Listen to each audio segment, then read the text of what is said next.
Good morning, students. The topic which we will do today is the limits of civil disobedience. In the previous lecture, we have studied that there were so many groups who participated in civil disobedience movement, but not all social groups they participated in this concept of Swaraj. And one such group was the untouchables. Untouchables from around 1930s, they started calling themselves Dalit or oppressed. Untouchable means the people, those who belongs to the lowest caste. And from around 1930s, they started calling themselves Dalit or oppressed. And for the long time, Congress, they ignored the Dalits.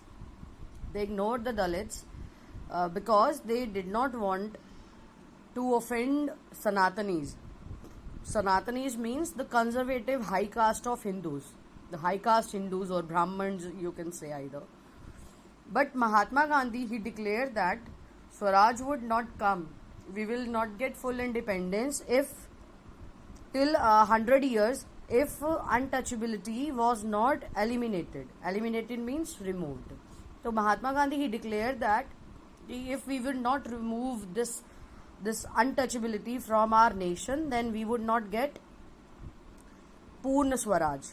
So he called untouchables Harijan. Mahatma Gandhi used to call them Harijan or children of God.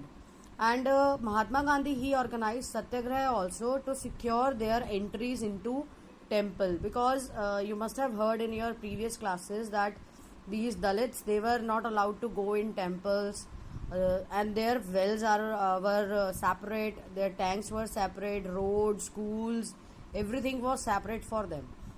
So Mahatma Gandhi organized a Satyagraha so that they could secure their entry into temples, their access to public wells, tanks, roads and school. And he himself cleaned the toilets to dignify the work of a Bhangi. The Dalits, they were called as a Bhangi also, which means sweepers. So he cleaned the toilets to give respect to their work. And persuaded upper caste. Persuaded means convince. And Mahatma Gandhi convinced upper caste Hindus to change their heart and give up this misdeed of untouchability.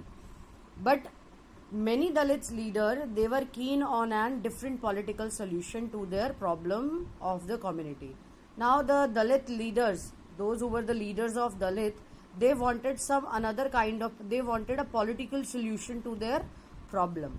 And for that, they started organizing themselves into, they began organizing themselves and they demanded reserve seats in educational institution, and they demanded a separate electorate where they would choose a Dalit member for legislative council, so that politically they would get some power, and they believed that this would solve their problem of this disability, social disability.